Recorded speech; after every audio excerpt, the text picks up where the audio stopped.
Selamat datang kembali semuanya di Studi Netralitas. Nama saya Pascal Lotas, dan hari ini saya kembali ditemani oleh Stanislav Krapivnik dari Moskow. Stas, selamat datang kembali. Terima kasih. Sering medizait kehormatan. Senang sekali kamu kembali. Kamu selalu memberi kami pembaruan yang bagus. Dan tentu saja, kita perlu membicarakan Iran lagi. Kali ini, dalam konteks blokade AS yang sudah berlangsung 4 atau 5 hari.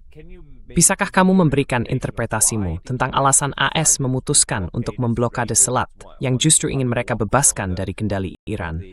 Apa alasan dibalik keputusan itu?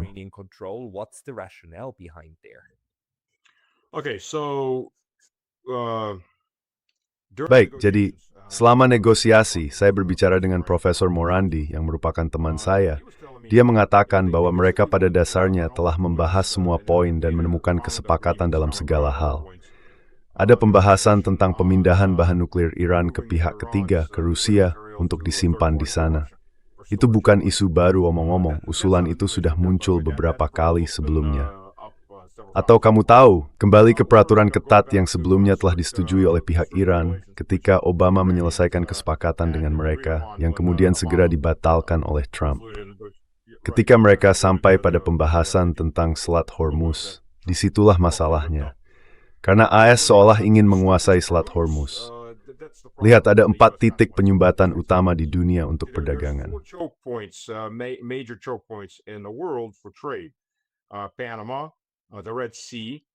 Panama, Laut Merah, Selat Hormuz, Laut Merah dari kedua ujungnya tentu saja, atau seluruh wilayah Laut Merah, Selat Hormuz, dan perairan yang memisahkan Indonesia dan Malaysia melewati Singapura. Tapi yang itu sebenarnya bisa dilewati, bukan? Karena semuanya masih berupa pulau. Memang lebih jauh, tapi bisa turun lebih ke selatan ke wilayah Indonesia dan berputar lewat Jawa.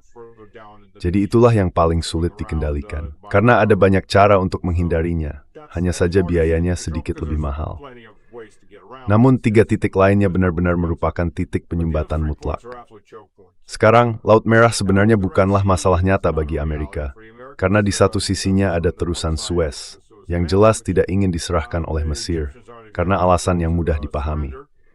Israel mengklaimnya sebagai bagian dari Israel Raya, tetapi suatu hari nanti hal itu harus diselesaikan sebagai sebuah isu.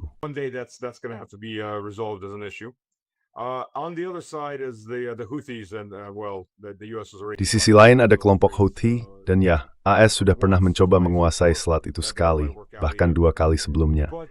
Itu pun tidak berjalan dengan baik. Namun dalam kasus ini, mereka bersikeras atas kedaulatan di Selat Hormuz. Pada dasarnya meminta Iran untuk menyerahkan kedaulatannya dan mundur dari wilayahnya sendiri. Percayalah, jika Amerika berhasil mendapatkannya, mereka juga akan memungut biaya tol. Maksud saya, itu dijamin 100%, dan mungkin jauh lebih dari $2 juta. Jadi begitulah situasinya. Dan itu tentu saja menjadi titik penghentian. Mereka tidak bisa melangkah lebih jauh. Lalu tim Amerika pergi. Dan apa yang dikatakan Ryan Davis kepada saya bukanlah kebohongan. Untuk memahami perbedaannya, tim Iran, ketika mereka pergi ke sana, dia adalah bagian dari tim itu. Mereka pergi menemui Khomeini.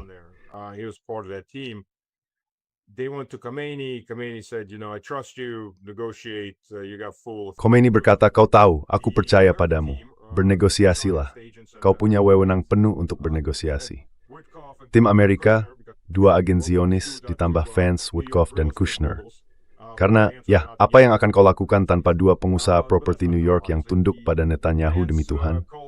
Tapi tentu saja itu belum cukup. Vance menelepon Trump 12 kali selama negosiasi itu.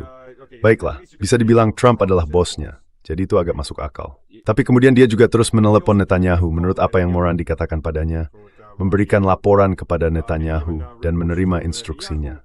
Pikirkan baik-baik, Wakil Presiden Amerika Serikat sedang menegosiasikan akhir dari perang yang dimulai oleh Amerika, dan dia menerima perintah dari Perdana Menteri, sebuah kutipan negara klien.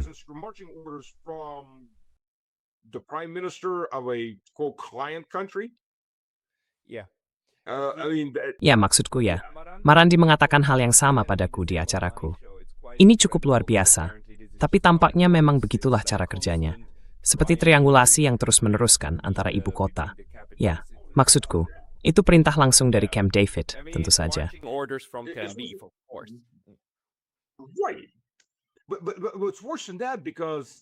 Benar. Tapi ini lebih buruk dari itu. Karena Netanyahu, ini seperti latihan mempermalukan atau semacam, mempermalukan. Itu cara terbaik untuk mengatakannya. Dia Florida, Adele ya, kau tahu. Vance meneleponku dan aku ada di sana pada dasarnya. Orang ini punya dua agennya sendiri di sana sejak awal, benar-benar aset Netanyahu. Dan dia memberi perintah dan dia membanggakan hal itu kan. Dia menempatkan mereka pada posisi mereka. Plukamet zet sebalit radio to orang Amerika bebor. Dialah bosnya.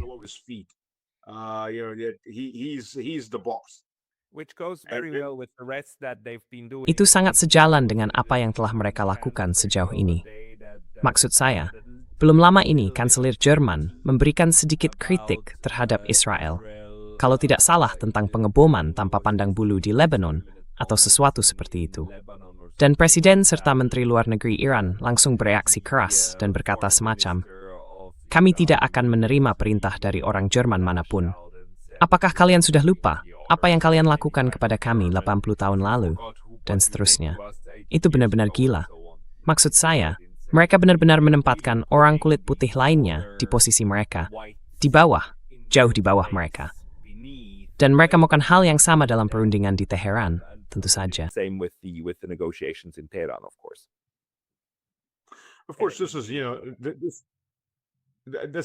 Tentu saja, pada akhirnya semua ini akan berbalik menjadi bumerang besar bagi pihak Israel. Sudahlah. Kamu tahu ketika orang Yahudi tradisional berkata, salah satu dari mereka mengatakan, Hitler membuatku takut menjadi orang Yahudi. Israel membuatku malu menjadi orang Yahudi. Perpecahannya sekarang sangat besar. Dulu perbedaannya bersifat keagamaan, sekarang jauh lebih buruk. Dan dukungan terhadap Israel sedang runtuh di mana-mana. Maksudku, mereka melihat orang-orang yang benar bisa keluar jalur. Mereka kehilangan dignitas, tersesat jalan lautan, dan semakin hari semakin wasnes. Mereka matrang kejam, rehat, datwat, tranlas. Dan mereka matter sistem nirunjuki merkanya. And they're flaunting it. They're absolutely flaunting it. Yeah. May I ask you though now, I read this new... Boleh saya bertanya? Saya membaca berita dari kantor berita TASS yang mengatakan bahwa Dewan Keamanan Rusia memperingatkan bahwa negosiasi ini bisa jadi menutupi rencana serangan. Maksud saya, pengerahan pasukan darat terhadap Iran, karena AS masih menumpuk pasukan tidak terlalu jauh dari Iran. Apakah Anda mendengar sesuatu tentang hal ini? Dan apakah Anda pikir AS sedang mempersiapkan sesuatu sekarang di balik kedok negosiasi ini? Apa istilahnya? Captain Obvious? Ya, tapi invasi darat, maksud saya, mempersiapkan invasi darat akan menjadi hal yang benar-benar gila untuk dilakukan. Kita sudah membicarakan hal ini sebelumnya, tapi sepertinya tidak menjadi lebih masuk akal.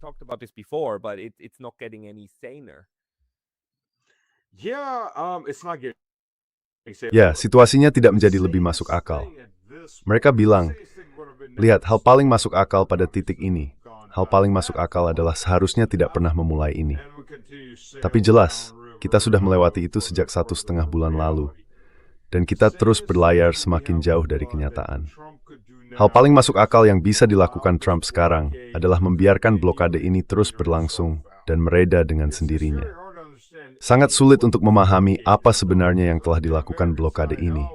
Karena di pihak Amerika, mereka bilang, oh, kami sudah mengendalikan semuanya.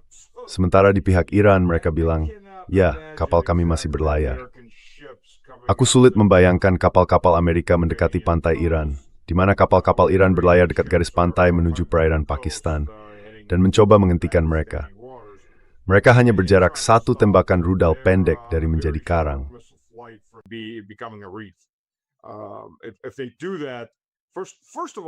Jika mereka melakukan itu, pertama-tama, mari kita mulai dengan fakta bahwa Angkatan Laut AS tidak bisa mempertahankan ini terlalu lama.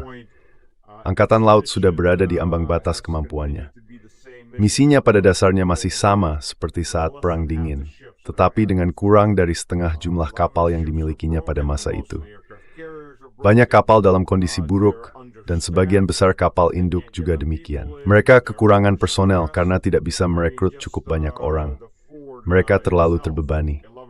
Maksud saya, lihat saja Ford, 11 bulan di laut dengan hanya 2 kali pemberhentian singkat untuk pemulihan. Para personelnya kelelahan, mereka benar-benar kehabisan tenaga. Dan itu menggambarkan seluruh Angkatan Laut AS. Jika Anda berbicara dengan orang seperti misalnya Cameron McGregor, mantan perwira Angkatan Laut, bahkan ketika dia keluar beberapa tahun lalu, kondisinya hampir rusak total. Sejak saat itu, keadaannya semakin memburuk. Rekan-rekan seangkatannya juga banyak yang keluar.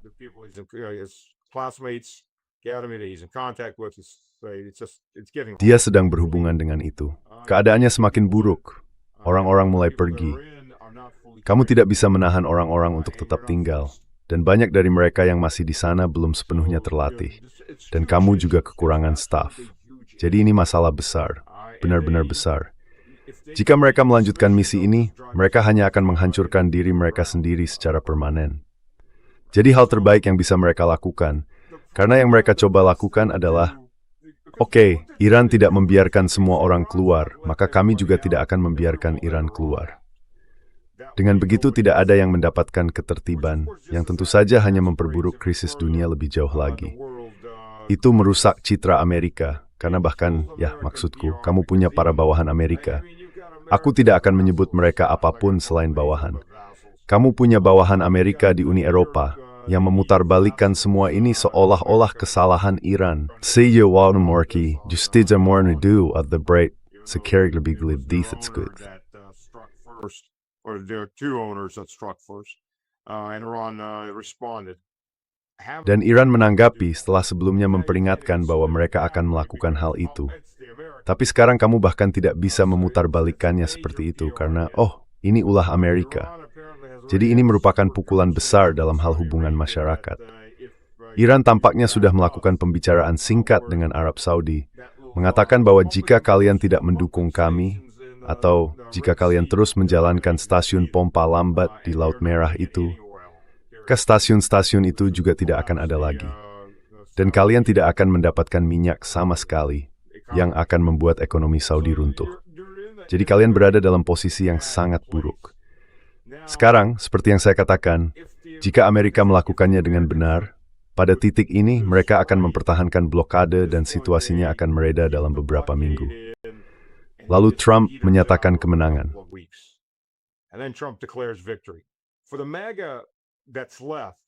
Untuk para pendukung MAGA yang masih tersisa, karena sebagian besar pendukung MAGA sudah pergi, orang-orang yang dulu memilih demi perdamaian, orang-orang yang dulu memilih posisi seperti yang diambil Vance sebelumnya, untuk menangani masalah di dalam negeri, dan memang ada masalah besar di dalam negeri, semuanya sedang runtuh, sudah membusuk dari dalam, sedang runtuh.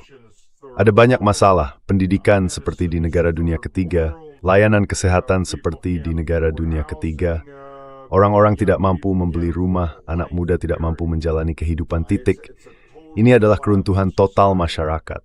Itulah yang seharusnya mereka fokuskan. Itulah alasan mereka memilih dulu. Semua orang itu sudah pergi. Orang-orang yang tersisa di MAGA hanyalah penggemar fanatik. Mereka fanatik. Mereka penggemar. Mereka adalah orang-orang yang membeli koin Trump.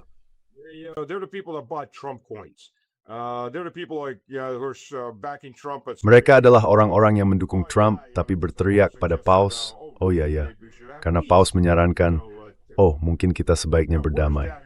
Di mana letak ajaran Kristen bagi mereka?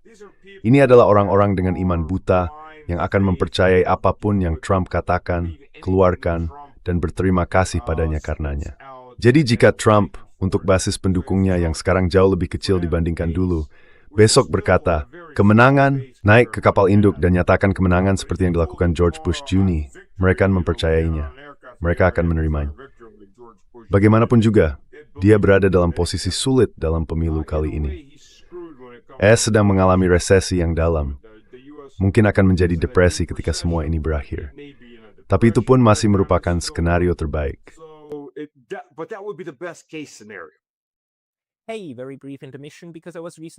Hey, jeda singkat karena saya baru saja diblokir dari YouTube. Dan meskipun saya sudah kembali, hal ini bisa terjadi lagi kapan saja. Jadi mohon pertimbangkan untuk berlangganan tidak hanya di sini, tetapi juga di daftar surel saya di Substack. Alamatnya pascalotas.substack.com. Tautannya akan ada di deskripsi di bawah. Sekarang kembali ke video. Jadi pertanyaan bagi saya sebenarnya adalah, apa yang sedang mereka rencanakan saat ini? Maksud saya bahwa sesuatu yang lebih besar akan terjadi. Itu sudah jelas. Tapi sebenarnya, karena sekarang kita kembali melaporan bahwa Dewan Keamanan Rusia memperkirakan akan ada invasi darat. Is expecting a ground invasion. On the other hand, we have this kind of, Di sisi lain, kita memiliki orang-orang yang, seperti yang kamu tahu, berpikir tentang apa yang mungkin dilakukan. Mereka akan berargumen seperti yang kamu lakukan. Mari biarkan blokade semacam ini perlahan berakhir, atau semacamnya. Satu hal yang menurut saya sangat masuk akal untuk dilakukan selanjutnya adalah sesuatu yang terjadi pada Perang Dunia Pertama dan Kedua ketika Inggris memblokade musuh-musuhnya. Namun, karena kamu tidak bisa mengendalikan seluruh garis pantai, yang dilakukan adalah memperkenalkan gagasan tentang Navy Search untuk memberitahu negara ketiga bahwa mereka harus mengajukan permohonan di kantormu, di kedutaanmu, untuk mendapatkan izin berlayar kemanapun. Jadi, kamu tahu, Amerika Serikat bisa melakukan itu dengan sangat mudah. So, the United States could do that very easily, say like, okay, anyone who wants to pass to the Strait of Hormuz. Katakanlah misalnya, oke, siapapun yang ingin melewati Selat Hormuz harus mengajukan izin kepada kami di Washington untuk bisa lewat di sana. Dan jika tidak melakukannya, maka kami akan memasukkan mereka ke daftar hitam. Dan mungkin kami akan menaiki kapal mereka atau semacamnya. Atau kami mungkin hanya akan memberikan sanksi terhadap kapal-kapal tersebut.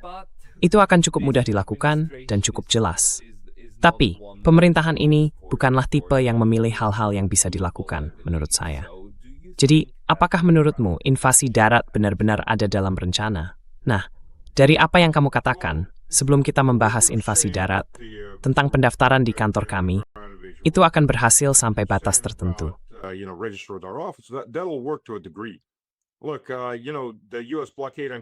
Lihat, kamu tahu blokade AS terhadap Kuba?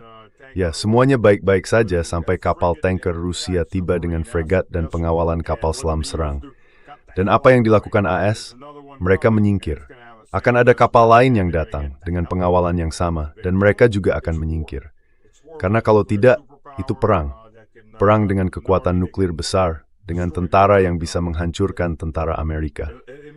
Mungkin sulit bagi sebagian orang untuk menerima itu, tapi itulah kenyataannya. Ya, apa yang akan kamu lakukan jika Tiongkok datang dengan yang sama? Dengan konvoi Kalten 3 dan 4 kapal perusak? Makin memulai dengan Tiongkok sekarang? Kami sih, Hukches mungkin akan berlaku di masa depan, tapi belum siap untuk itu. Ya, tapi dengan langkah seperti ini, kamu bisa memecah armada, kan? Kamu bisa punya kapal yang hanya berlayar dari Tiongkok ke Iran dan tidak ke tempat lain. Dan bagi Rusia, maksudku, kamu agak merepotkan semua orang, tapi itu juga berarti kamu merepotkan dirimu sendiri.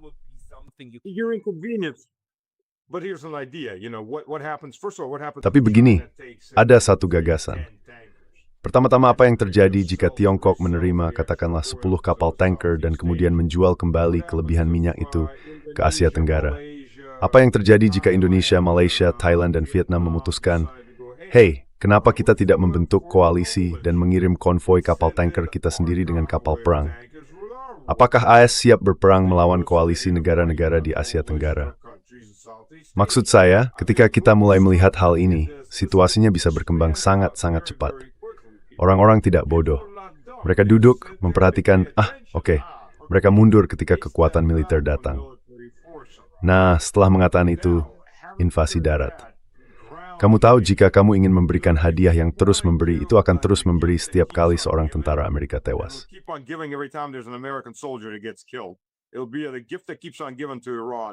Itu akan menjadi hadiah yang terus-menerus menguntungkan Iran. Maksud saya, ini pada dasarnya seperti Trump mengambil pistol paku dan mulai menembakkannya ke kepalanya sendiri. Itu tingkat kebodohan seperti itu. Apakah mereka akan melakukan itu? Ya, tahu sendiri, mereka mungkin saja melakukannya. Saya pikir Gedung Putih sudah cukup gila sekarang. Saya sedang mewawancarai seorang teman saya, Robert Barnes. Dia seorang pengacara konstitusi di AS. Ngomong-ngomong, klien besarnya saat ini adalah komunitas Amish. Ternyata pemerintah federal negara bagian luar sedang menargetkan mereka. Siapa yang akan menambah orang Amish? Ya, American Law Street Wars. After the Amish. Well, apparently they're now the target.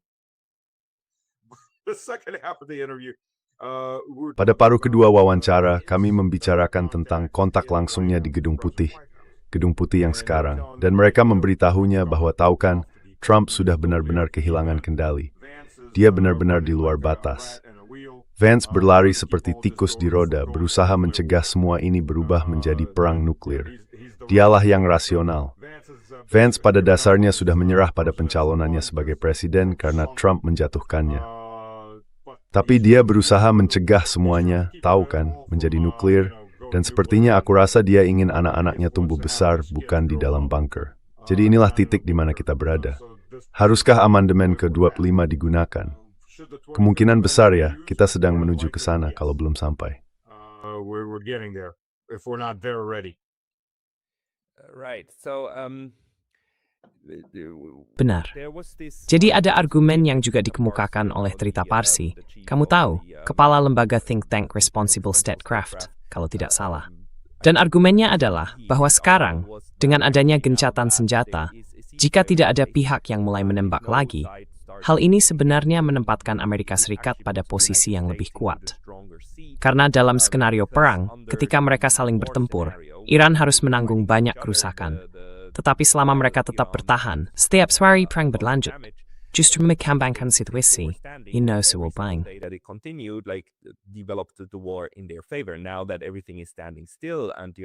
Sekarang, ketika semuanya berhenti bergerak, dan Amerika Serikat kembali memiliki waktu untuk mengisi ulang dan mempersenjatai diri, keseimbangan kekuatan justru berbalik arah. Iran kini berada dalam posisi yang secara struktural lebih lemah. Terutama karena, jika mereka mulai menembak lagi tanpa diserang terlebih dahulu, hal itu kemungkinan besar akan membuat Rusia dan Tiongkok marah, serta kembali dianggap sebagai sumber ketidakstabilan. Bagaimana pendapat Anda tentang argumen tersebut? Dan bagaimana menurut Anda perkembangan diplomasi dan politik gencatan senjata bagi Iran saat ini?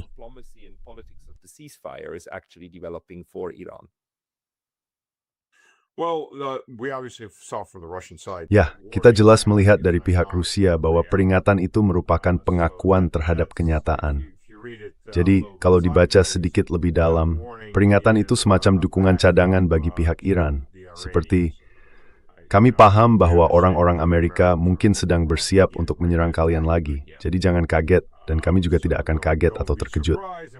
Saya tidak begitu yakin soal pihak Tiongkok, karena ini memanfaatkan kelemahan Tiongkok yang dilakukan oleh Amerika. Tapi sejauh menyangkut upaya mempersenjatai kembali, tentu saja, jika situasi ini bertahan selama 2,5 hingga 3 tahun ke depan, mungkin Amerika akan berhasil mempersenjatai diri lagi. Maksud saya, kita sedang membicarakan tingkat produksi yang sangat kecil. Patriot adalah contoh utamanya.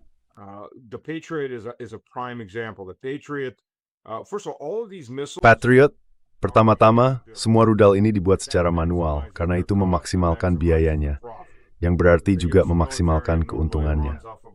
Militer AS biasanya menggunakan sistem yang disebut cost plus, yang merupakan sistem yang sangat tidak masuk akal. Jadi jika suatu barang biayanya $100, cost plus berarti biaya ditambah 10%, misalnya keuntungan 10%. Jika barang itu biayanya 100, Anda menagih 110 dan mendapat untung 10. Tetapi jika Anda bisa membuat barang itu tampak berbiaya $500, setidaknya di atas kertas, maka Anda mendapat untung $50. Meskipun sebenarnya biayanya hanya $100. Anda memaksimalkan biaya barang bukan dengan produksi otomatis, tetapi dengan membuatnya secara manual. Lihat, masing-masing dari mereka adalah ahli di bidangnya. Ia harus memasang setiap colokan satu persatu, dan seterusnya.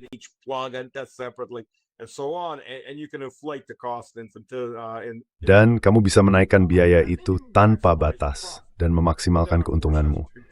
Tapi tentu saja ada beberapa masalah karena kamu tahu ada batas atas dalam produksi yang tidak bisa dengan mudah diperluas. Kamu tidak bisa begitu saja membuat lini produksi kedua seperti lini mobil, itu memang tidak ada. Dan kamu harus mempekerjakan semakin banyak orang dan ruangnya juga harus semakin besar. Jadi ada batasan tertentu. Kompleks industri militer berjanji kepada Trump bahwa mereka akan menggandakan atau melipat gandakan produksi mereka. Oke, misalnya mereka menggandakan produksi rudal Patriot. Saat ini, Mereka memproduksi sekitar 35 hingga 40 rudal Patriot per bulan. Somewhere between 35 and 40 Patriot missiles per month. Okay, so we double it to 80. Oke, jadi kita gandakan menjadi 80 sampai 100. Oke, berapa lama itu bisa bertahan? Itu 1 hari, mungkin 2 hari. Dan itu adalah jumlah yang kamu hasilkan dalam sebulan. Jadi, kamu tidak bisa memenuhi volume yang diminta. Dan kita bahkan belum membicarakan soal Ukraina dan Uni Eropa saat ini. Volume yang diminta katakanlah dari pihak Iran saja untuk menghentikan rudal yang datang. Kamu jelas tidak bisa memproduksi cukup banyak. Rudal serangan, rudal ofensif. Kamu tahu, rudal berpresisi tinggi yang mereka produksi, yang seharusnya menggantikan ATACMS. Hanya ada sedikit batch kecil dari mereka. Pada dasarnya, mereka sudah diuji, tapi sekarang sudah tidak ada lagi.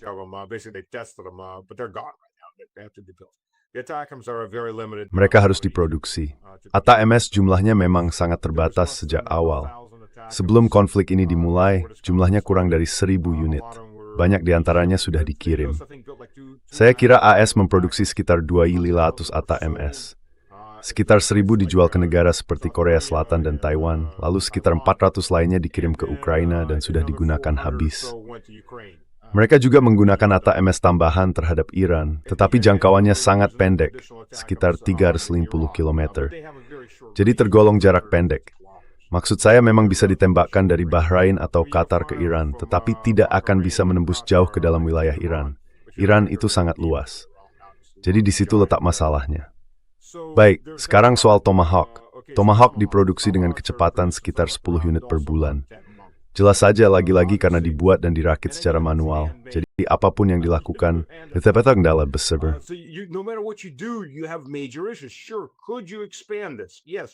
Tentu bisakah Anda menjelaskan lebih lanjut tentang hal ini? Ya, Anda bisa membangun pabrik baru, pabrik otomatis untuk memproduksinya. Tapi butuh 2 atau 3 tahun untuk membangun pabrik seperti itu.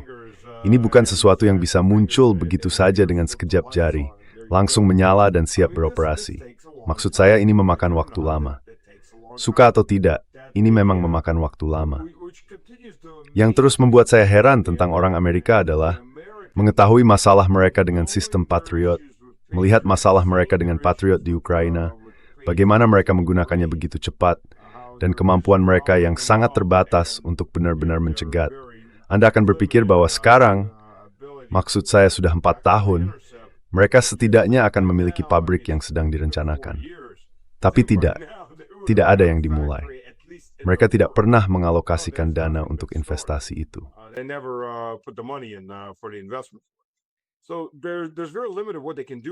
Jadi, sangat sedikit yang bisa mereka lakukan dalam 1 atau 2 bulan.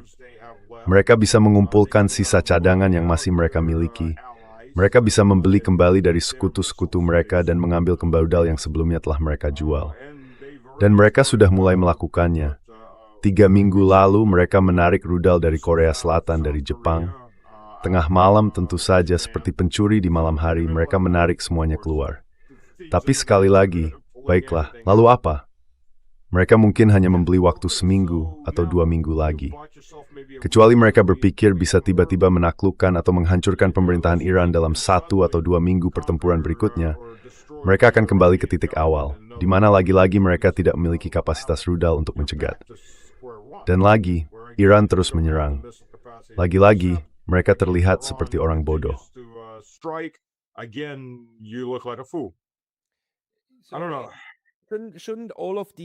Saya tidak tahu. Bukankah semua ini seharusnya menjadi indikator bahwa Amerika Serikat saat ini sebenarnya tidak memiliki kemampuan untuk melakukan invasi darat, tidak memiliki kemampuan untuk melanjutkan perang? Maksud saya, tidak cukup rudal untuk ditembakkan, tidak cukup pasokan ulang, tidak cukup personel, tidak cukup superioritas udara. Mereka mengatakan kepada dunia bahwa Iran adalah wilayah udara terbuka dan sebagainya, namun perlengkapan mereka telah dijatuhkan berulang kali. Jadi semua ini seharusnya kepada kita, bahwa Amerika Serikat kekurangan kemampuan untuk benar-benar melanjutkan.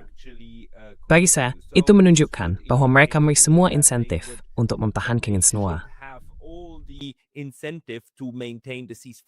if not go to a full peace agreement, at least maintain the Jika ceasefire. tidak mencapai perjanjian damai penuh, setidaknya pertahankan gencatan senjata. Karena jika mereka kembali saling menembak, Amerika Serikat akan berada di posisi yang lebih lemah untuk pertama kalinya dalam waktu yang lama. Dan mungkin mari kita tambahkan hal ini. Saya tidak tahu apakah Anda sudah mendengarnya atau belum. Saya diberitahu pagi ini oleh Rainer Robb bahwa tampaknya sebuah drone AS yang sangat penting, MQ-4C Triton, hilang di dekat atau di atas Iran. Ini adalah drone pengintai. Saya tidak dapat memastikan apakah itu benar-benar terjadi, tetapi saya sudah mendengarnya. Dan hal itu telah dilaporkan di beberapa media. Apakah Anda sudah mendengarnya? Dan apakah Anda tahu apa yang bisa kita simpulkan dari insiden itu? Saya belum mendengarnya. I haven't heard about it yet, but then again, I was taking my 3 hours of sleep. Masa saya tahu isi dari Teptomantar Arki. Dan ya, saya masih harus menelusuri berita. Itulah masalah besar dengan siklus berita 24 jam. Tubuh dan otak manusia tidak dirancang untuk itu.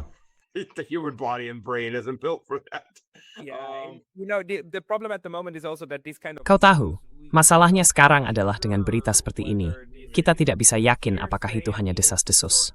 Maksudku, kabarnya beredar bahwa pesawat MQ-4C Triton milik Angkatan Laut itu menghilang, dan orang-orang sekarang berspekulasi apakah pihak Iran berhasil mengalihkannya. Karena mereka pernah melakukan hal serupa pada tahun 2017 dengan drone lain. Ya, waktu itu drone Reaper. Ya, itu saya seperti itu. Remouting geng their fellas spied you some endless. and get it to land in Iran Dan membuatnya mendarat di Iran. Lalu pada dasarnya, kamu tahu, membongkar dan merekayasa ulang seluruhnya. Dan MQ-4C ini akan menjadi hadiah yang jauh lebih besar, karena merupakan drone pengintai dengan teknologi terbaru dan sebagainya. Tapi sekali lagi, bukankah semua ini seharusnya menjadi sinyal bagi Washington bahwa yang perlu mereka lakukan adalah mencegah permusuhan dimulai kembali? Bagaimana menurutmu? How do you read it? Pascal. Oh, Pascal, kalau kita berurusan dengan pemain yang benar-benar rasional, tentu saja. Tentu saja kalau kita berurusan dengan pemain yang rasional, perang ini tidak akan pernah dimulai. Tapi kita tidak sedang berurusan dengan pertama pemain rasional di Washington. Dan kedua, seperti yang kita lihat dalam negosiasi ini, orang-orang yang memegang kendali bukan orang Amerika. Mereka orang Israel. Kamu tahu, Israel telah menyetujui apa yang disebut gencatan senjata dengan Lebanon, yang sebenarnya bukan gencatan senjata. Itu hanya pemerintah Lebanon yang dengan menyedihkan mengkhianati rakyatnya sendiri, dengan menyedihkan menyerahkan sepertiga wilayah negaranya sendiri. Pada dasarnya, itu adalah pemerintahan Quisling. Jika ada yang tidak tahu dari mana asal kata Quisling, lihatlah sejarah Perang Dunia II di Norwegia. Kanselir Norwegia, namnge sig naver stepbrukaren German, word geines Peter Quisling sedukatserkenarel, suker, lekan. He got famous, whether you liked it or not. Don't betray your own people, in other words. Jangan mengkhianati bangsamu sendiri dengan kata lain. Tapi ya, mereka memang mengkhianati negara mereka sendiri, dan Hezbollah masih terus berperang. Tidak ada yang menghentikan itu. Jadi apa yang akan dilakukan Israel selanjutnya? Aku tidak tahu. Tapi Lebanon adalah bagian dari kesepakatan ini. Ini menjadi titik krisis bagi kesepakatan itu jika Israel terus melakukan apa yang mereka lakukan, yaitu genosida. Dan menariknya, omong-omong Israel, alih-alih memainkan satu bagian Lebanon melawan bagian lainnya yang mereka lakukan, biasanya bersekutu dengan kaum Kristen melawan kaum Syiah dan membiarkan kaum Sunni, kini mulai membantai semua orang tanpa pandang bulu. Mereka tidak peduli. Mereka mengejar, dan ini bukan pendudukan. Ini aneksasi tanpa penduduk. Ini adalah genosida dan aneksasi wilayah. STO. Lista wediwanixte. Yeah, and Israel can of course at any point in time. Ya, dan Israel tentu saja bisa, kapanpun, merusak proses apapun yang mungkin ingin dijalankan oleh Amerika Serikat. Di sisi lain, gencatan senjata ini memiliki batas waktu yang tegas. Ini adalah gencatan senjata selama 15 hari, dan akan berakhir sekitar 1 minggu dari sekarang.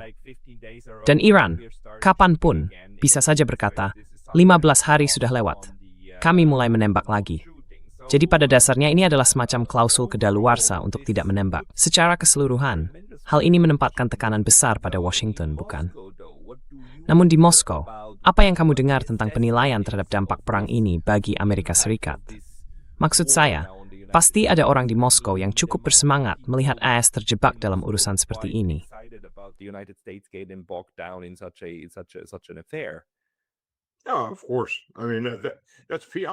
Tentu saja. Maksud saya itu sudah tidak diragukan lagi. Itu tidak berarti Moskow ingin mengorbankan Iran. Tidak, Moskow justru mendukung Iran dengan cukup aktif sejauh yang bisa dilakukan ketika sedang berperang melawan 50 negara lain. Kemarin ada daftar produsen drone yang dirilis. Saya berharap mereka sudah menangkap pesan bahwa mereka akan menjadi target, tapi mungkin tidak. Sayangnya, ada produsen drone di Eropa yang secara langsung memproduksi drone untuk Ukraina. Pikir sampai serangan merepotkan menghantam Eropa, mereka tak akan mendengar apapun.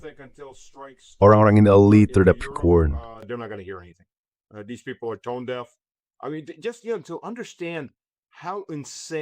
Maksud saya hanya untuk memahami betapa gilanya para pemimpin Eropa dan orang-orang yang mendukung mereka, yang merupakan mayoritas penduduk. Sebenarnya, betapa tidak masuk akalnya mereka.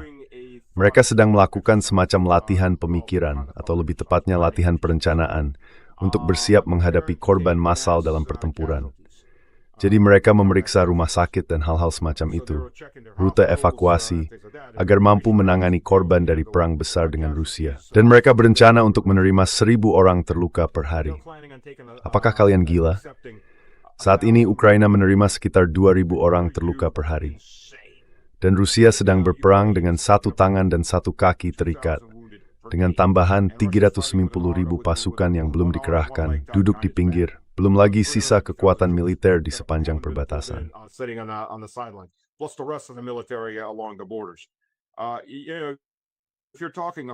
Jika Anda berbicara tentang perang penuh dengan Rusia, dari Uni Eropa, dari tentara Eropa, yang pada dasarnya akan menjadi NATO tanpa AS, Anda sedang berbicara tentang mobilisasi massal di pihak Rusia, dan tentu saja mobilisasi massal di pihak Eropa.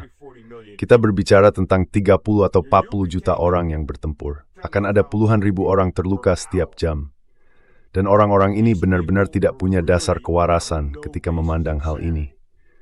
Namun, itulah yang terus mereka bicarakan. Dan dengan Hongaria, yang pada dasarnya menjadi negara bawahan kembali di bawah von der Leyen, kemungkinan perang di Eropa mencapai 100%. Oke, tidak ada yang 109%. Okay, nothing's 100%, 99 plus. Yeah, but you see, the sick thing is that now. Kau tahu, hal yang menyedihkan adalah bahwa sekarang, memulai permainan untuk memancing Rusia agar menyerang fasilitas rudal dan drone di Uni Eropa, sebenarnya adalah bagian dari permainan itu sendiri, bukan? Sama seperti upaya memancing Rusia agar menyerang Ukraina dulu, juga merupakan bagian dari permainan. Begitu Rusia melangkah masuk ke wilayah Ukraina, secara resmi memasuki wilayah Ukraina, pada tanggal 24 Februari 2022, itulah hari ketika mereka di Brussel membuka botol sampahnya besar dan mahal. Jadi dengan cara yang sama, sekarang mereka sedang memancing Rusia agar benar-benar menyerang fasilitas produksi di belakang garis depan, sambil terus mengklaim bahwa mereka bukan bagian dari perang.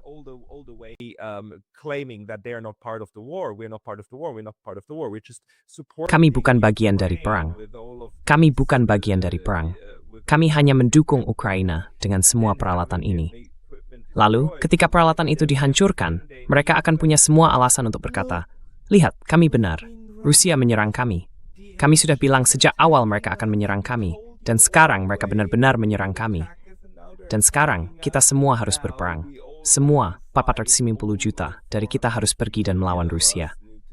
Maksud saya, itin habari spores yutazi. Jah, apsai to wadari kung Rusia inyat moging. What would Russia do against this one? Well, first of all, at this point, Russia has no choice. Baik, pertama-tama, pada titik ini Rusia tidak punya pilihan lain. Yang kita lihat adalah strategi mereka, jelas, untuk menggandakan produksi drone di medan perang Rusia, membanjiri pertahanan Rusia, dan menyerang segala sesuatu di dalam wilayah Rusia. Dan meskipun pertahanan Rusia masih unggul, tidak mungkin menghentikan 100% serangan apapun, begitu ada cukup banyak target di suatu area. Jadi sementara Rusia masih berada di posisi yang lebih unggul, mereka kurang lebih masih bisa menangani sebagian besar serangan yang terting. More or less handle most of what's coming through. If they continue to rev up, Jika mereka terus meningkatkan produksi mereka, tidak. Rusia tidak bisa meningkatkan produksi sistem anti-pesawat secepat Barat bisa meningkatkan produksi drone. Jadi ini membawa kita pada titik di mana pilihannya adalah antara Rusia bertahan hidup atau Eropa yang hancur. Itu benar-benar pilihannya. Secara pribadi saya memilih Rusia dengan mempertimbangkan semua hal. Dan begitu juga dengan 150 juta orang lainnya. Jadi pemerintah akan mendapat dukungan, namun yang tidak mereka pahami adalah bahwa akan dengan sangat cepat meluas. Dan akan meluas kedua arah. Yang akan mereka hadapi adalah sebuah subbenua yang sudah kekurangan gas, kekurangan minyak, kekurangan makanan, dan situasinya akan menjadi jauh lebih buruk.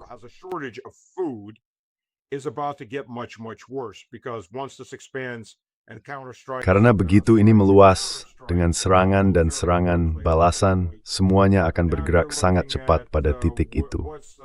Dan kemudian kita akan melihat apa yang akan diserang Rusia selanjutnya seiring dengan terus meluasnya situasi ini. Itu bisa menjadi infrastruktur energi di Eropa, itu bisa menjadi kepemimpinan di Eropa. Saya tidak akan menyarankan untuk berlama-lama di Parlemen Eropa atau markas besar NATO. Tapi Rusia tidak terhubung bod dan sadar tuan libres bermaksud sermitau harfiah. Anda tahu, ini menjadi persoalan jika ini berpindah perang penuh. Maka saran adalah struktur pun berubah.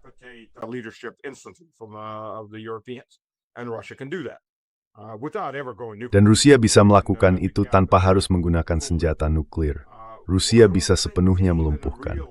Saya rasa mereka bahkan tidak menyadari hal ini. Maksud saya Rheinmetall, saya tidak akan bekerja di sana begitu keadaan benar-benar mulai memanas, karena itu adalah area lain yang pasti akan hancur.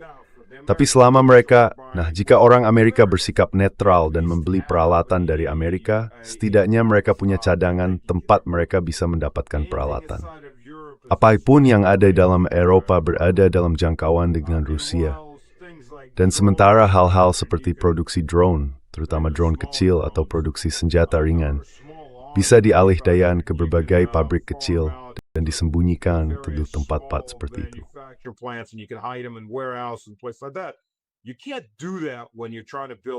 Kamu tidak bisa melakukan itu ketika sedang mencoba membangun peralatan berat. Izinkan saya menanggapi hal itu. Jelas, fasilitas manufaktur besar, jika kamu sedang merakit tank, jika kamu sedang merakit kendaraan lapis baja, tidak mungkin disembunyikan. Itu adalah target besar yang sulit untuk disamarkan. Namun sekali lagi, infrastruktur energi di Eropa, ketika kamu bergantung pada LNG, adalah sistem yang sangat sempit dan mudah dihancurkan. Dan kemudian semua kapal tanker LNG bisa datang sebanyak yang kamu mau, tetapi mereka tidak punya tempat untuk membongkar muatan. Kamu tidak memiliki fasilitas penyimpanan, karena satu serangan saja menghancurkan fasilitas penyimpanan gas manapun di Jerman.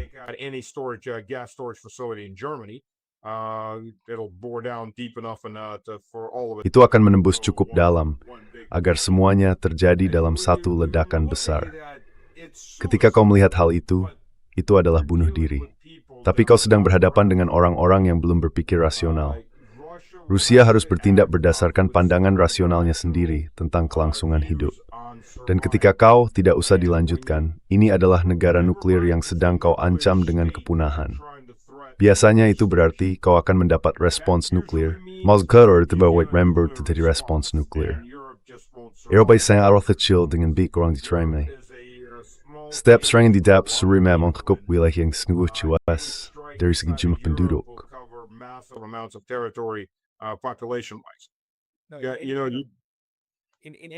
Kau tahu, dalam dunia yang rasional, orang Eropa pasti ingin segera meredakan ancaman dan ketakutan semacam itu, bukan? Menurunkan eskalasi dan mencapai titik baru, membuat kesepakatan dengan Rusia. Tapi sayangnya, kita tidak sedang berada di masa yang rasional. Kita sedang berada di semacam momen seperti revolusi kebudayaan. Jika dibandingkan dengan apa yang dilakukan Tiongkok sekitar 50 atau 60 tahun lalu, kadang kelompok besar seperti itu bisa kehilangan kendali dan akhirnya menyakiti diri sendiri. Dan Eropa saat ini sedang berada dalam salah satu momen seperti itu. Jadi pertanyaan bagi saya adalah, apakah Rusia bisa entah bagaimana meredakan perang di Ukraina dan mengambil mainan itu? Karena sekarang, orang Eropa menggunakannya sebagai mainan untuk menjalankan perang proksi. Using it as a toy in order to do a proxy war, I mean, of course, through the Americans as well. Maksud saya, tentu saja, melalui orang-orang Amerika juga, untuk menyalurkan perang proksi mereka melawan Rusia. Dan kita baru saja mendengar Kanselir Jerman mengatakan bahwa ia akan berusaha sebaik mungkin untuk menemukan semua warga Ukraina usia militer di Jerman dan mengirim mereka kembali agar mereka bisa pergi dan mati demi proyek yang bodoh sekali ini. Tapi itulah yang mereka lakukan, melemparkan lebih banyak orang ke dalam penggiling daging. Ini benar-benar tidak manusiawi, benar-benar mengerikan. Namun strategi tandingan dari Rusia bisa jadi adalah mencoba mengakhiri perang di Ukraina dan mengambil mainan perang itu. Apakah kita sedang menantikan serangan musim semi atau musim panas yang mungkin bisa mencapai tujuan itu? Dan jika demikian, apakah itu akan mencakup Galicia? And if so, like, would it include Galicia? Well, Russia's already started that. Nah, Rusia sudah memulai serangan musim semi itu di beberapa arah. Masalahnya adalah drone mendominasi di mana-mana. Teknologi anti-drone memang berkembang, tetapi belum sampai pada tahap di mana mereka benar-benar bisa mengubah keadaan secara signifikan. Ada banyak teknologi anti-drone. Militer Rusia memiliki drone anti-drone. Kamu bisa menyelaraskannya dengan drone yang sedang terbang, menembaknya, dan AI di dalamnya akan mengunci targetnya. Itu adalah serangan kinetik.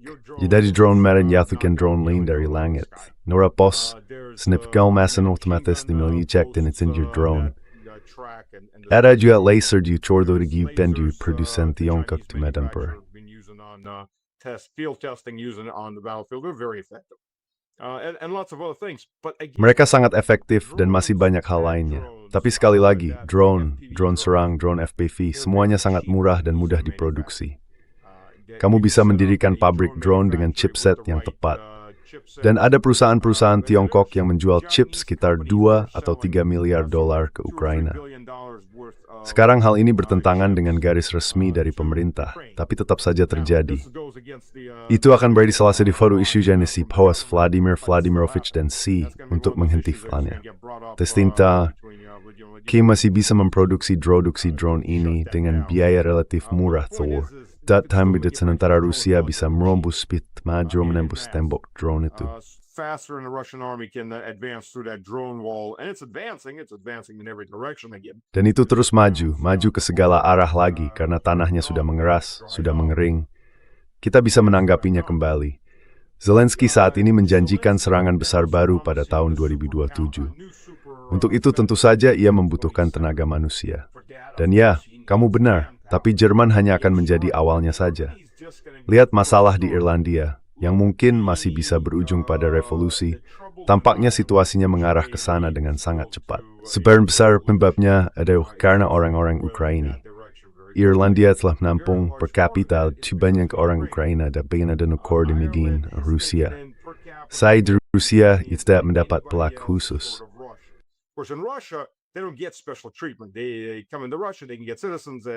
Mereka datang ke Rusia, mereka bisa mendapatkan kewarganegaraan, mencari pekerjaan, sama seperti orang lain, dan menyesuaikan diri dengan masyarakat. Di Eropa, mereka mendapat status istimewa. Jadi Irlandia, yang sudah kesulitan secara ekonomi, telah menampung per kapita sekitar 15 warga Ukraina per 100.000 penduduk. Jerman, sekitar 13 per 100.000. Jadi Irlandia dengan populasi yang jauh lebih kecil, diharapkan menampung sejumlah besar tanda kutip pengungsi Ukraina. Banyak di antaranya mengendarai mobil yang sangat mahal. Mereka mendapat tempat tinggal, anak-anak mereka menjadi prioritas di sekolah, mereka mendapat uang saku. Sementara itu warga Irlandia sendiri dibiarkan di jalanan, dan kemarahan jelas sedang meledak sekarang, sudah mencapai titik didih.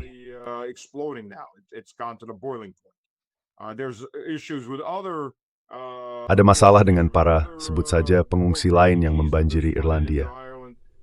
Hal itu membuat orang-orang kesal. Dari yang saya dengar dari beberapa teman Irlandia, satu jurnalis, satu lagi aktivis, isu nomor satu sekarang adalah para warga Ukraina. Dan mereka bersikap chauvinistik di dalam Irlandia, yang benar-benar membuat orang Irlandia marah. Jika kamu tamu, bertindaklah seperti tamu. Kamu bukan pemilik, kamu bukan setara. Jadi untuk meredakan ketegangan itu dan omong-omong, ini sebelum harga makanan mulai meroket dalam 3 bulan ke depan ketika panen pertama yang buruk datang, jauh berkurang. Ini terjadi sementara harga bensin sudah melonjak. Kamu tahu, musim dingin tidak jauh di balik pegunungan. Kita mungkin sedang di pertengahan musim semi, tapi musim dingin tidak jauh di balik pegunungan.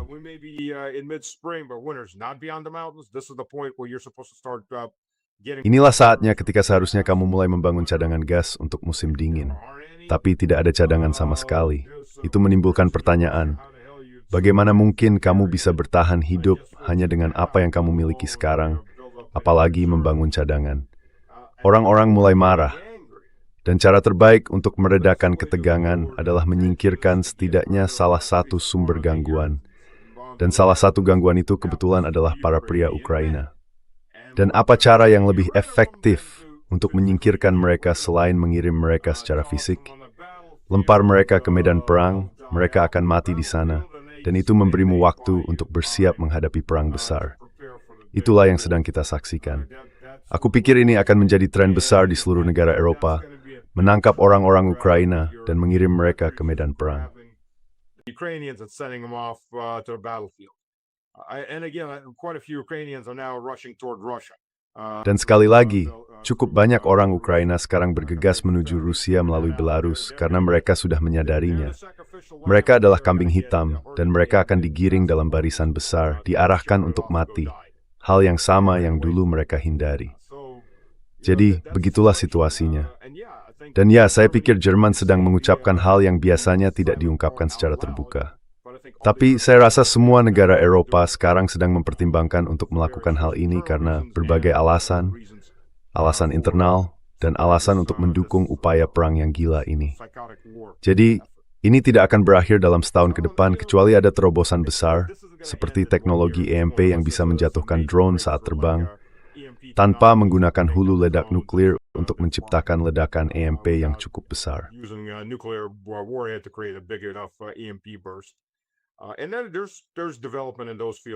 Dan kemudian ada perkembangan di bidang-bidang itu juga. Jadi kecuali ada sesuatu yang benar-benar radikal muncul di medan perang dalam waktu dekat untuk melawan drone, ini akan menjadi dorongan maju yang lambat dan stabil, selama Eropa terus mendorong pria ke dalam barisan. Dan orang-orang Ukraina omong-omong, jika dilihat mereka sekarang mendorong perempuan masuk ke barisan lebih cepat dari sebelumnya. Persentase perempuan dalam angkatan bersenjata Ukraina telah meningkat menjadi 12,5%. Di medan perang sendiri, angkanya naik dari 5% menjadi 7,5% hanya dalam setahun terakhir. Dan mereka masih semacam mendorong mereka masuk tanpa menggunakan geng perekrut, tapi kemungkinan itu juga akan terjadi di kemudian hari. Ini adalah orang Ukraina terakhir demi Tuhan. Maksud saya, bagi para pemimpinnya, ini adalah urusan mencari uang. Twitters, water their food, and mall steak ding. Quite literally meat profits. Ini benar-benar mengerikan. Dan tentu saja ini adalah bentuk sinisme total dari Uni Eropa ketika mereka berkata, "Oh tidak, kami melakukannya demi rakyat Ukraina." Dan sekarang mereka menangkap mereka dan mengirim mereka menuju kematian yang pasti. Tapi itulah yang mereka lakukan, dan itulah yang akan mereka lakukan terhadap rakyat mereka sendiri. Maksud saya, orang-orang ini tidak punya batas. Dan seperti yang terus dikatakan Alex Christoforou, mereka juga tidak punya gigi mundur. Itu berarti bagi Rusia, saat ini tidak ada strategi lain selain membangun ekonomi perang dan kapasitas militer yang bisa terus menggiling situasi ini, bukan? Maksudnya, apalagi yang bisa dilakukan? Karena tampaknya, ya, tidak mungkin secara fisik untuk menaklukkan semua itu dan menghentikannya. Jadi di kedua belah pihak, kita sekarang memiliki mesin yang setelah 4 tahun sudah terlatih untuk saling berhadapan.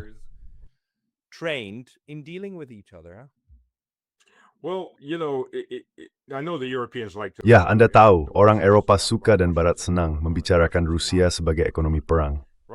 Rusia bukan ekonomi perang. Rusia menghabiskan sekitar 6-7% dari PDB-nya untuk hal ini. Ekonomi perang akan mendekati 30% dari PDB.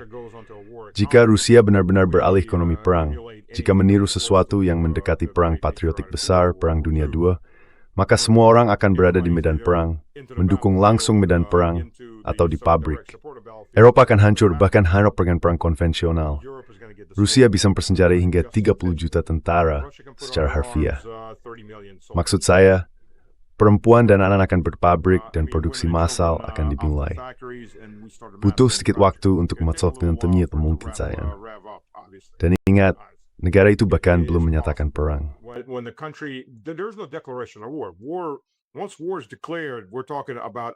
Begitu perang diumumkan, kita berbicara tentang kerangka pemikiran yang sama sekali berbeda. Kerangka yang sama sekali berbeda tentang apa yang sebenarnya bisa dilakukan pemerintah. Maksud saya, saat itulah pemerintah berkata, "Oh, kami suka truk pick-up-mu, kami membutuhkannya di garis depan, ini vouchernya, kamu akan mendapat uang untuk itu setelah perang berakhir." Truk pick-up pun dibawa pergi. Saat itulah seluruh aset negara dimobilisasi sepenuhnya. Dan sumber daya Rusia, dibandingkan dengan Eropa, hampir tak terbatas. Eropa berada dalam posisi yang jauh lebih buruk daripada saat Perang Dunia II dalam hal keamanan energi dan kapasitas produksi. Tidak seperti pada Perang Dunia II, ketika kemampuan Rusia untuk menyerang jauh ke dalam Reich Eropa. Tatanan Eropa baru masih terbatas. Orang-orang Ceko saat itu dengan senang hati memproduksi tank untuk Jerman.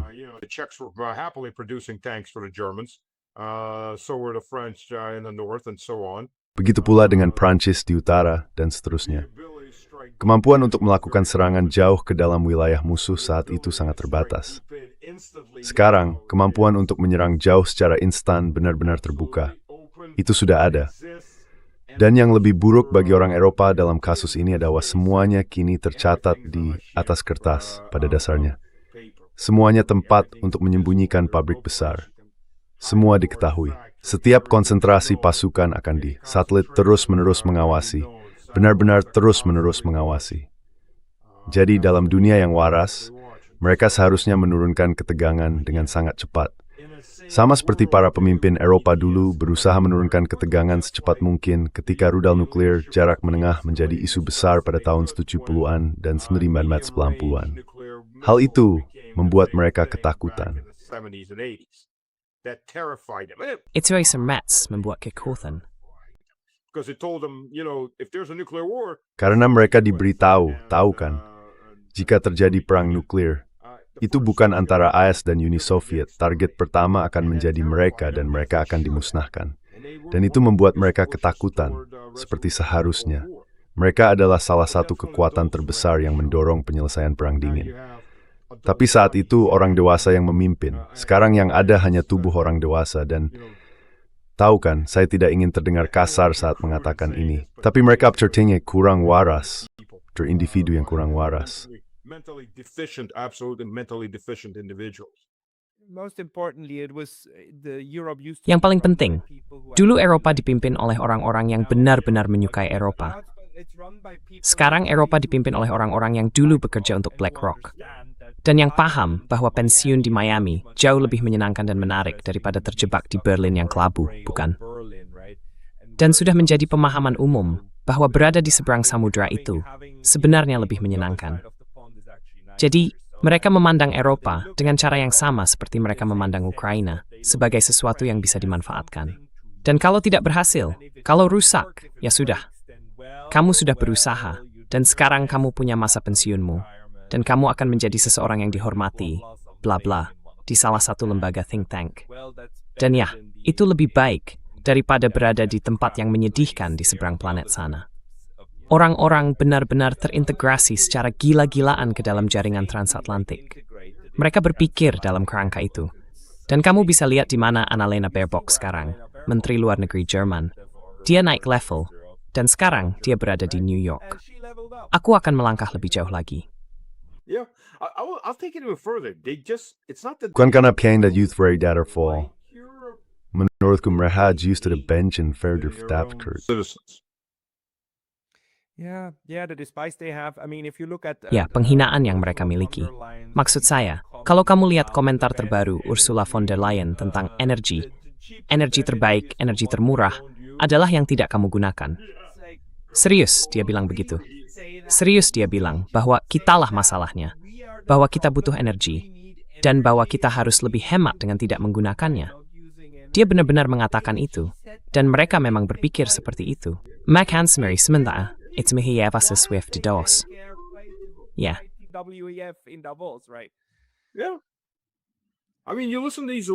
Maksud saya, coba dengarkan para elit ini. Mereka benar-benar membenci rakyatnya sendiri. Kamu tahu, kamu bisa mengatakan apapun tentang Hitler. Dan saya tidak sedang membelah Hitler, taman Hinseting Navler. Dia menindas rakyat Jerman, termasuk orang Austria, sebagai bagian termajor buat rakyat di strategi. Kau tahu, barusan kau mengutip Morty dari Rick and Morty. Dia pernah bilang sesuatu seperti, bahkan Hitler pun menyukai Jerman. Dan kau menjawab, ya, tepat sekali. Tidak ada pembelaan terhadap Hitler sama sekali. Tapi kepemimpinan Eropa saat ini, masalah terbesar menurutku yang dihadapi Rusia adalah para pemimpin ini menganggap Eropa bisa diabaikan. Memang begitu. Kamu tidak bisa lagi takut pada orang ini. Itu Karaganov. Maksudku, bahkan Karaganov pun harus berdamai dengan kenyataan tentang bagaimana menghadapi orang onting sebenarnya tem yustat tempat yang sempit.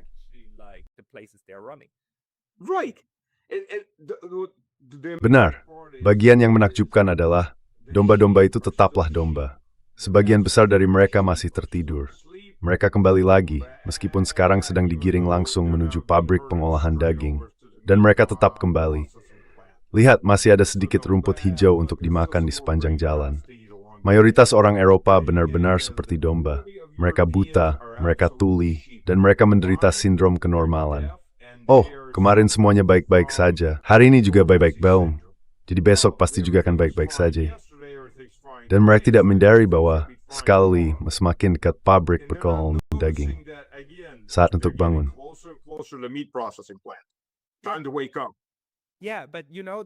Ya, tapi kamu tahu, mereka terus bilang, lihat, pabrik pengolahan daging itu akan datang. Akan datang. Dan sekarang ketika kamu sudah sangat dekat dengannya, lihat, ini dia. Masuklah. Itu kan, aku bilang juga kamu akan ada di sana. Maksudku, dalam dunia mereka yang sakit dan bengkok itu, hal itu bahkan terasa masuk akal. Bahkan memang begitu, ya. Kapan kita mulai berteriak Soylent Green itu manusia? Maaf? Kapan kita mulai berteriak Soylent Green itu manusia? There's a street you reference, see you. Oh, geez. Okay, you need to watch the movie. Oh, aduh. Oke, kamu harus nonton filmnya. Itu film Heston dari tahun 60-an tentang dunia yang sangat padat penduduk, seperti 100 miliar orang sepadat itu. Dan pemerintah tidak tahu bagaimana memberi makan semua orang. Jadi orang-orang terus turun ke jalan untuk memprotes, dan mereka terus menghilang. Mereka sedang dikumpulkan. Lalu muncul produk baru, Soylent Green, untuk memberi makan penduduk secara massal. Ya. Dan kemudian Charlton Heston masuk, menemukan dari apa Soylent Green dibuat, dan di akhir film dia berlari keluar sambil berteriak, Soylent Green itu manusia. Karena orang-orang yang dikumpulkan itu sedang diproses menjadi makanan bagi masyarakat lainnya. Jadi kamu tahu, mereka memakan sesama mereka sendiri. Dan itu kamu tahu lagi, jadi kapan di Eropa kita mulai berteriak, Soylent Green itu manusia?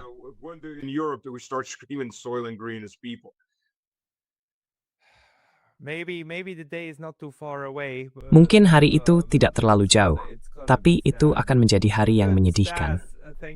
Baiklah, Stas, terima kasih banyak. Kita sudah membahas Iran, kita sudah membahas Rusia, dan keadaan menyedihkan yang sedang kita alami. Saya berharap suatu saat nanti kita bisa membicarakan hal-hal yang berjalan dengan baik. Maksud saya benar-benar berjalan baik. Orang-orang yang ingin menemukanmu, sebaiknya mencarimu di kanal YouTube-mu, di X, dan di Substack-mu. X and on your Substack. Yes. X is Ya, X adalah Stanis Karpivnik. Kami tidak bisa menuliskan seluruh namanya. Kami orang Rusia suka nama yang panjang. Begitulah cara kami membangun sistem pendidikan. Kamu tidak perlu menulis namamu sendiri, namanya saja sudah sangat panjang. Di X dan di YouTube namanya Mirslavitsman, Slavik dengan huruf K. Lalu di Substack namanya Zmei, yang merupakan naga berkepala 3 dalam mitologi Rusia.